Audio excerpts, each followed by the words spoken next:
Thanks so much for joining us for CBN News Today. I'm Ephraim Graham. And I'm Charlene Aaron. The United States and 5 Arab allies have begun bombing the Islamic State terrorist group in eastern Syria. 14 strikes were carried out against ISIS targets. The attacks launched at ISIS headquarters in Raqqa as the threat of ISIS grows around the world, including here in the U.S. The U.S. military has begun its first airstrikes against ISIS in Syria, destroying or damaging several targets. The Pentagon confirmed the attack late Monday, which included the use of fighter jets, bombers, and missiles. The White House warns the Islamic militant group is also a threat here at home, saying some ISIS members who fought in Syria and Iraq have already returned to the U.S. U.S. officials plan to crack down on Westerners who want to join ISIS. It is believed that at least 100 Americans have gone to the Middle East to join the terrorist group. We are working very closely with our international partners to try to mitigate this threat, to keep eyes on these individuals and to monitor their movements. In a newly released tape, the chief spokesman for the terrorist group called on Muslims around the world to attack civilians in the countries waging war against ISIS, saying, "If you can kill a disbelieving American or European, especially the spiteful and filthy French, or an Australian or a Canadian, then rely upon Allah and kill him in any manner or way, however it may be."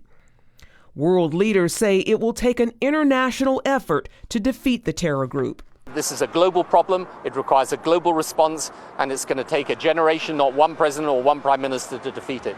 Some in Washington say President Obama shares some responsibility for the rise of ISIS. In an article for National Review Online, Senators John McCain and Lindsey Graham say, time after time, President Obama had the opportunity to act when U.S. engagement could have made a decisive difference. And in pulling back from America's traditional leadership role, he left a vacuum for other, more dangerous actors to fill. As a result, the situation in Iraq and Syria has descended into a crisis that poses a direct threat to the United States. Meanwhile, the president has been receiving regular updates on the airstrikes and plans to hold meetings with Middle East leaders in the coming days. Meanwhile, the Prime Minister of France says his country will continue bombing ISIS targets despite threats against a French citizen in North Africa. An al-Qaeda splinter group kidnapped the 55-year-old man in Algeria Monday.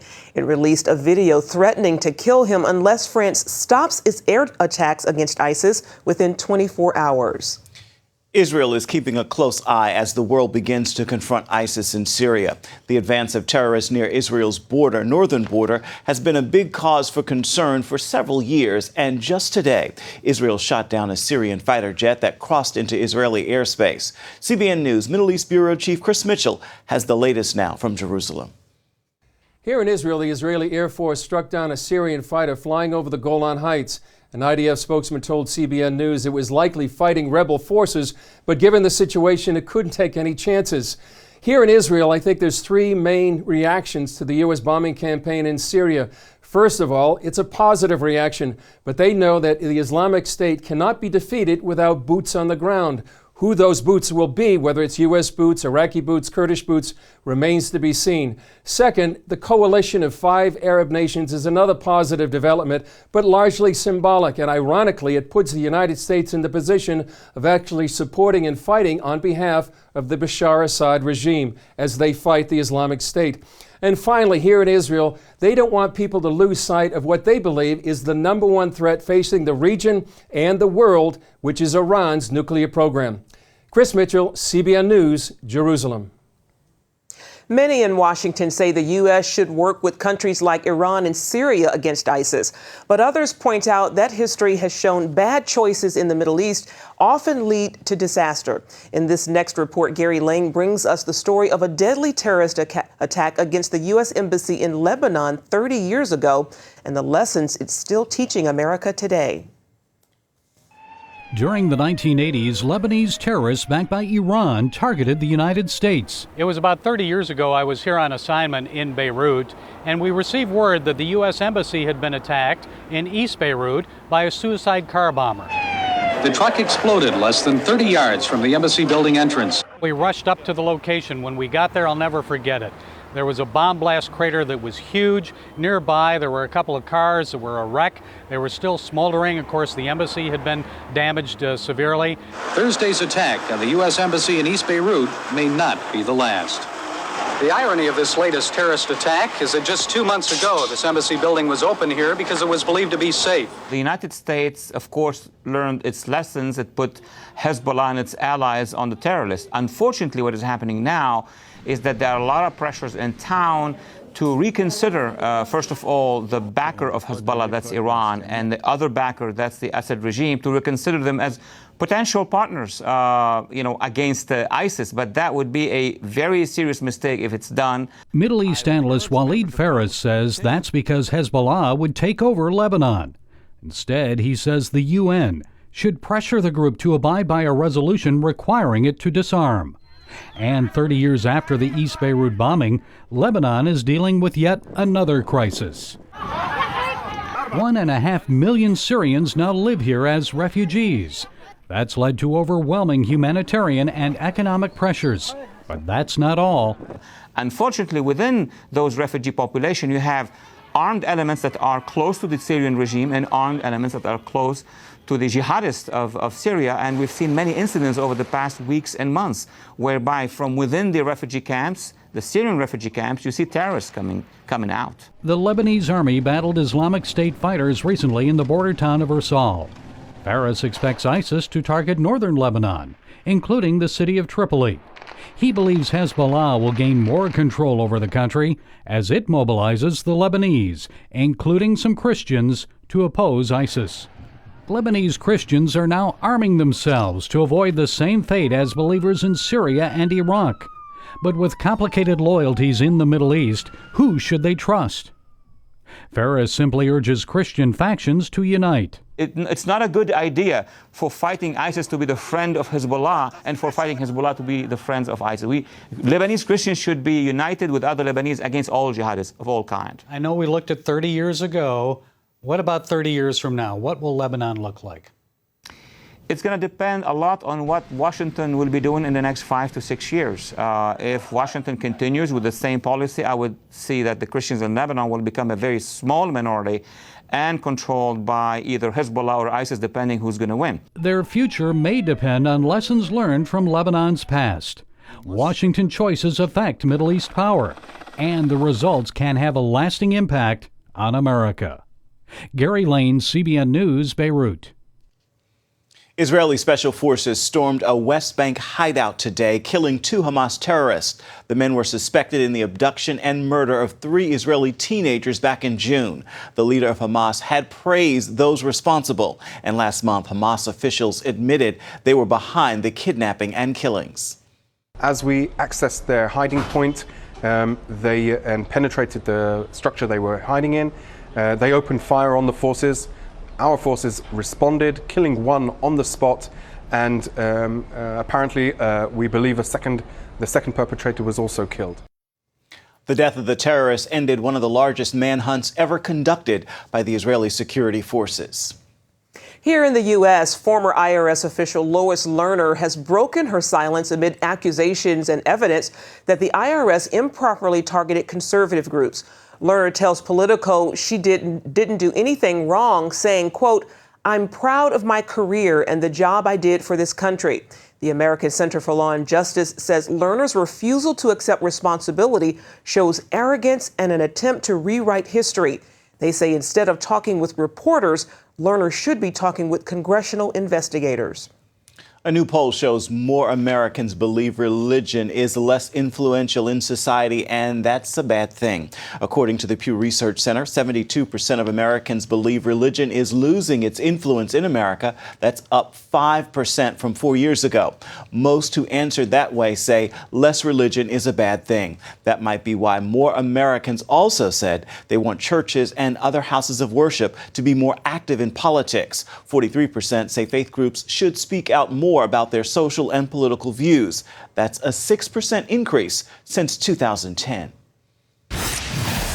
Coming up, a garden blessing, how one ministry is meeting needs with a gift that keeps on giving.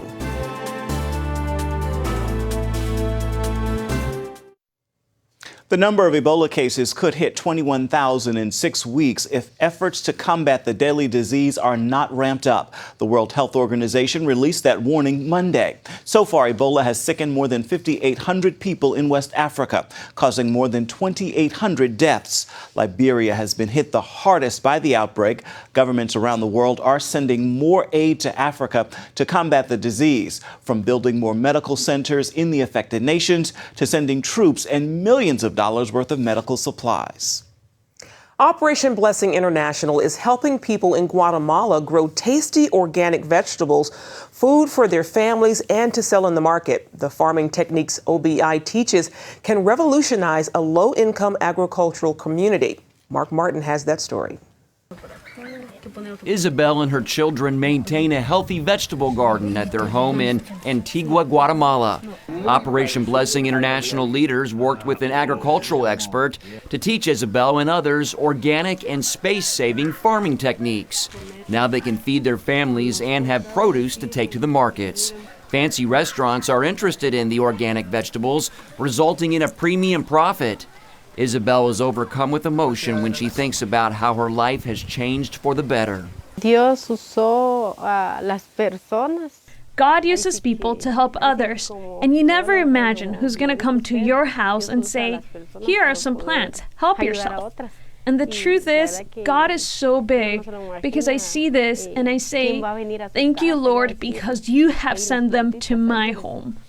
Operation Blessing International opened an agricultural laboratory in Guatemala to train local farmers how to farm their land using techniques like raised beds, which prevent the plants from reaching the soil that has small bugs that eat the roots, vertical walls, which save space and hold the moisture so that it only takes a small amount of water to quickly grow vegetables, and a precisely controlled watering environment. At OBI's laboratory, they use drip irrigation, but at the smaller family farms, owners can water the plants with cups of water. The training is where it all starts. Once they're trained, then they can adapt to whatever their own circumstances are. Carla had no room for a traditional garden, but is applying the farming lessons to grow vegetables in the alley entryway to her home. First of all, thank God who gave me the opportunity to be here. And secondly, thank them because they give us the opportunity to grow the plants in our own home and feed our children. Operation Blessing International helps feed the hungry around the world. And with these new farming techniques in Guatemala being used as a model, the humanitarian organization hopes more families can triumph over hunger for a lifetime. Mark Martin, CBN News. Up next, unlocking the biblical mystery called the Shemitah. Find out how this ancient tradition could reveal what's in store for America's financial markets. The White House is cracking down on American companies merging, moving overseas, and escaping U.S. taxes. New regulations from the Treasury Department are aimed at making so-called tax inversions less lucrative. In such transactions, an American-owned business merges with a foreign company in a country with a lower tax rate. One example, this summer, Burger King announced it will acquire the Canadian coffee and donut chain Tim Hortons. It's not clear if the new rules will block that merger. Millions of readers worldwide were spellbound by Jonathan Cahn's blockbuster book, The Harbinger. Now he has a new book that he says holds the key to the rise and fall of nations, economic recession, financial collapse, and your future. It is called The Mystery of the Shemitah, and Jonathan joins us now with more on that. First off, welcome. And what is the Shemitah? The Shemitah is a mystery that goes back 3,000 years from Moses, literally, that God gave to Israel that lies behind the rising and crashing of Wall Street, the rise of America, and what may be the fall of America. Really, it is the key in the Bible of God's timing, of God's plan. It begins in the Torah when God gives to Israel a pattern. He says, every 7th year you will have a Sabbath rest. No sowing, no reaping, just total rest. The Shemitah year, it's called the Shemitah, builds up to its conclusion at the end, near the autumn. It's called Elul 29, the final day. On that day, Elul 29, all debt is wiped out, all credit's wiped out, financial accounts wiped clean. Now, the Shemitah was supposed to be a blessing, but when Israel turned away from God, the Shemitah becomes a sign of judgment on a nation that has turned away from God, that strikes the financial realm. Now, the amazing thing is this mystery has been behind the collapsing of Wall Street for our entire lifetime. I mean, this mystery, I mean, has pinpointed literally the collapse of our economy down to the days, down to the hours, down to the seconds. And it's even, we're coming to one right now. Mm-hmm. We're coming to a new one. And it has always marked the gigantic, massive change and the plans of God. I mean, it even is linked to the key behind end-time prophecy, and even marks Israel, the return of Jerusalem. It's so big. I mean, that's why I wasn't planning on doing another book for a while. But this is so big that it literally has affected every part of our life. It is going to affect our lives. Take us back again to the history of ancient Israel. How did it play out during that time? Yeah, well, here's what happened. They turned away from God. Now, God said, always keep this Shemitah year, this Sabbath year. Mm-hmm. They stopped doing it. And what happened was, in 586 BC, the nation was judged. And it was literally wiped away. And they were taken to Babylon, the captivity, for 70 years. Well, God said, the reason is that for all the Shemitahs you broke, now the land will rest for all the years it did not rest. So the Shemitah literally becomes something, not only wipes away accounts, it wipes away nations. It is linked behind, for this to happen, the Babylonian Empire, which did this, had to have risen, had to have fallen. So it even is behind all of world history. I mean, that's amazing. And for instance, if you look at the greatest long-term crashes in American history, the majority of them all cluster around the Shemitah, all of them. The last 40 years, you have 5 major collapses in the stock market. Every single one of them, happens according to the Shemitah. In 2001, you had the greatest collapse in American history, stock market. It was caused by 9/11, actually, the anniversary. Mm-hmm. That happened on Elul 29, the exact date given in the Bible to wipe away the financial accounts of a nation in danger of judgment. On the exact day. That record lasts for 7 years. In 2008, it is broken by the Great Recession. The other greatest collapse happens in September 2008. When did that happen? On the exact same biblical day that God gave to wipe away, Elul 29, wipe away the financial accounts of a nation. In fact, you look at just think about this. The 2 greatest collapses in American history each happened on the exact day, the same day of the Bible that's appointed, and they happened how far apart? 7 years exactly, Hebrew years down to the day, the hour, the minute, and the second.